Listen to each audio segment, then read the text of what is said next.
Alright, let's be real. Bali has a lot of hype. Although it is extremely overcrowded now, you can still find some places that are special and secluded. In this video, you will learn about some tips we have to beat those crowds and our top 10 things to do in Bali and beyond. Hey guys, we are Ian and Anna and we are travel vloggers from the United States. We've traveled for a combined total of 9 months throughout Southeast Asia while making videos along the way. After spending 50 days in Indonesia, we absolutely fell in love with this country. We hope we get you pumped up for your next visit to Bali. Woot woot!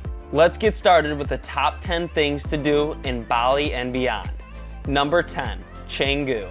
Canggu is not a hidden gem in Bali by any means. Only 45 minutes away from the airport, located on the southern coast of Bali, this chill surf town surrounded by rice paddies has great restaurants and long stretches of black sand beach. The two most popular beaches here are Batu Bolong and Echo Beach. You can head to Batu Bolong for the best sunsets and restaurants, while Echo Beach is famous for surfing. We went to Echo Beach one day and just relaxed watching surfers from beginner to advanced taking on the waves. Cowabunga! Number 9. Yoga retreats. For our yoga experience, we chose Bali Trees Yoga Retreat located in a small village with no tourism around other than the retreat itself. Bali is so crowded now, and it was heartwarming to experience a more secluded area. Here you practice ancient Balinese yoga while also immersing yourself into the Balinese culture. It's really important to us to know where our money is going, and that's why we like to support locally run companies like Bali Trees. Some activities include getting a traditional massage or taking a sunset rice farm tour with our good friend Wayan. We miss you, Wayan. Get it, Anna. Get it. Get such. Oh, that's warm. Oh, this is awesome. Also, it was extremely entertaining watching Ian try yoga for the first time. So be sure to bring along your beginner boyfriend. I am struggling with the stretches. Krishna, one of our teachers, says it takes time. Number 8, UBUD. Ugh, even just saying the word is making me miss UBUD right now. This was probably one of our favorite places to be in Bali. UBUD is the one touristy place that has really fought to preserve its culture. So you are sure to find some calm areas in the midst of the chaos. The area is covered with rice paddies, amazing restaurants, the food, beautiful temples, eat, pray, love markets, and extremely kind people. My name is Putu. Putu! Jump, Putu, jump! UBUD is a great place to stay if you plan to adventure to waterfalls. Most waterfalls are no more than 30 minutes to an hour motorbike ride away. It's pretty crazy how amazing this place is. In the description below, we have provided 3 Airbnbs that we stayed at in UBUD. Each one really enriched our experience, so we hope you will love them too. Number 7, Seminyak Pool Party. Along with Canggu, Seminyak is another touristy part of Bali. Only 20 minutes from the Bali airport, Seminyak has some of the best beach clubs Bali has to offer. We went to a beach club called Mississippi.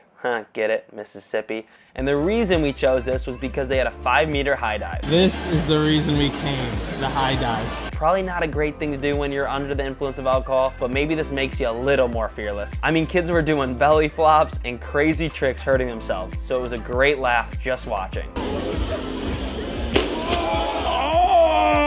We ended up jumping for more than 2 hours non-stop with people from all around the world. All right, we got a 10-year-old here. Where are you from? Australia? Okay, he's done better than everyone here today. Let's check him out. Boom!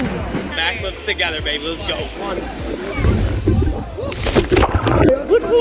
Beach clubs can get quite expensive in Bali, but the entrance fee to Mississippi was only about 100,000 IDR or $7 US per person. Some other great beach clubs in Seminyak include Potato Head or Finn's Beach Club. The drinks at these beach clubs are so expensive they made our jaw drop, so we really suggest pregame with friends at your accommodation before going. We got 2 Long Island iced teas, so much money. It ended up being like $320,000 after service fees. Number 6, the Gili Islands. So this is the reason that this video is called Bali and Beyond, because the Gili Islands aren't actually a part of Bali. They are a group of islands off of the main island called Lombok. The 3 most common Gili Islands are Gili Tarawong, the party island, Gili Meno, the romantic getaway, and Gili Air, the mix of the first 2. We chose Gili Meno, which was amazing. Off the shore of Gili Meno lies the Nest Statues, a snorkeling hotspot. In the morning, you can swim off the shore to reach the statues, and no one will be there if you arrive early enough. Anna's getting her fins on right now. We got 3 people out there. 6:20 a.m. That's when you know it's a tourist attraction, when there's people here. Gili Islands is so small that you can ride a bicycle around the whole island in 15 minutes. It's my pretty and your little dog, too. What makes this island so special is that there are no motorized scooters on the whole place. The only form of transportation are horse-drawn carriages or bicycles. Not many places you can see horse-drawn carriages as the main form of transportation anymore. On the other side of Gili Islands is a turtle point. We spotted turtles right away, so you are likely to see one. The island has cute shops and restaurants, but at the end of the night, it is definitely a sleepy island. No matter which island you choose, you can't go wrong. Each has fun snorkel trips to other islands, so you won't miss out on anything. Oh yeah, look at that.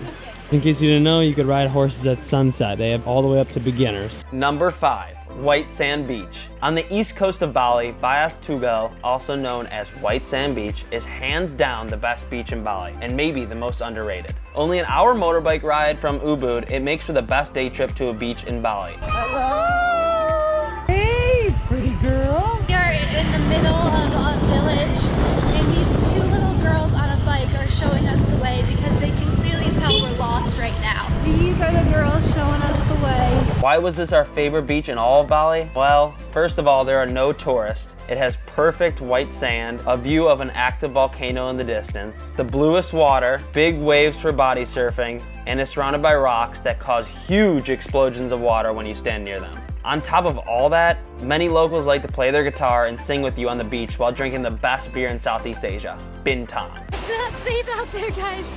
I choked. She choked.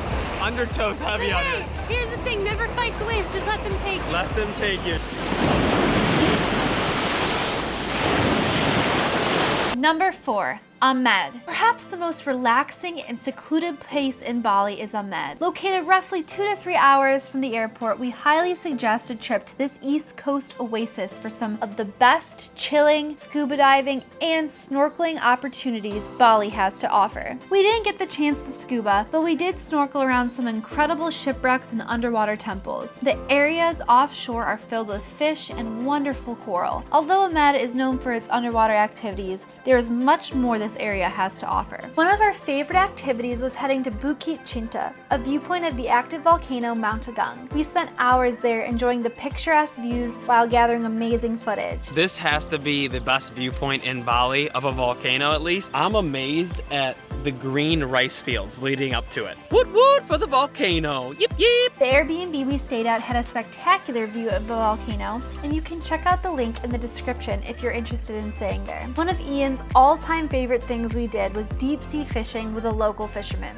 We embarked on our outrigger boat tour at 4 a.m. The sky was covered in shining stars and the water was smooth, but within 20 minutes it became rough and wild. It's been a pretty rough ride. We got soaked. Some water down there. Here's Anna. She's totally soaked. We caught 7 mahi-mahi, which was pretty incredible, but I will say that I would never do it again. Big mahi! Oh my gosh! It's huge. Woo! It may not be a top 10 activity for the ladies out there watching. I'm gonna cry. I feel so bad. Just don't look at it, Anna. Our least favorite part. All the blood down here. But for the guys, it was kind of a dream come true. AMED is seriously such a great place to visit, and it is still pretty quiet, so I would definitely head there as soon as possible before it becomes overloaded with tourists. Number 3, Nusa Penida. Of the 3 Nusa Islands off the coast of Bali, Nusa Penida is the most famous. You've probably seen pictures all over your Instagram feed showing the insane landscapes of this island. We are here to tell you the place is even better than what you've seen online. What's not great about this island is how dangerous it can be to ride motorbikes. All right, guys, this is the way to Diamond. Prepare yourselves to either hire private drivers for a tour or rent motorbikes and risk falling. Even though the roads are horrible, we suggest taking motorbikes so you could explore these legendary locations before the crowds. Nusa Penida is only a 45-minute fastboat ride from the coast of Bali, and it will only run you roughly 300,000 IDR, or $22 US. Nusa Penida has many famous locations, including the famous T-Rex Mountain, Diamond Beach, Angels Billabong, and finally Broken Beach. Of these 4 locations, hands down our favorite was Clinking Beach. Go! Buddy, go! Go, go, go, go! It has something. Oh, it has a mirror. It has a mirror!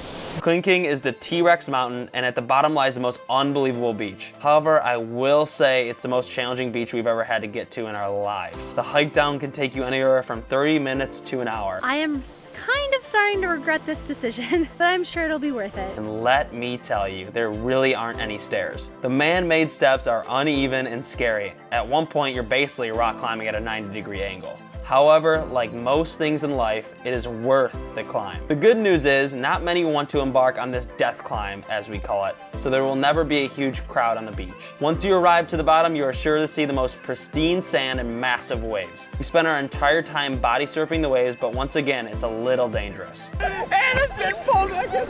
Oh, no!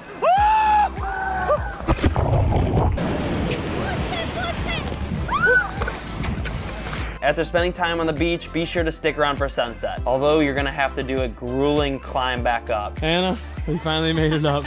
What are you thinking? It was the craziest thing I've ever done. It was worth it. I don't know. I don't think I could do it again for like a year. There's a perfect viewpoint on the right side where you'll get some great pictures while enjoying a once-in-a-lifetime sunset. Number 2, waterfalls. Waterfall hunting is such a fun and easy thing to do in Bali. The island is covered with hundreds of waterfalls, and every single one is fascinating in its own way. Our 2 favorite waterfalls to visit were Liki Liki and Tibumana. Walking out to this, I just felt like I was in a dream or a movie or something.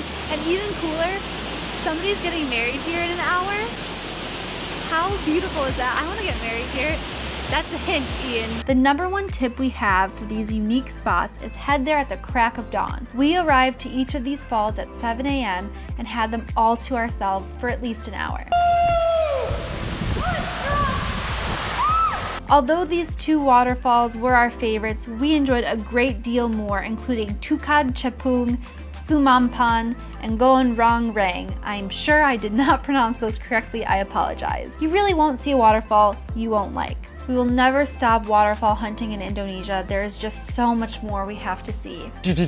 Number 1, the 4-day, 3-night Komodo Island tour. Just a reminder, this video is titled Bali and Beyond, and visiting the famous Komodo Island is quite a venture from Bali. But nonetheless, if you have the time, we 100% think you should do this. It is the best thing we've done while traveling. We set sail off the coast of Lombok on a boat with 15 strangers from all around the world. And had one thing in mind: seeing Komodo dragons up close and personal. Don't ask us why we were so excited to go to this island where 5 people were killed by these humongous dragons. We just were. So this video is showing what they do to deer on this island. 3 Komodo dragons on a beach. Oh my!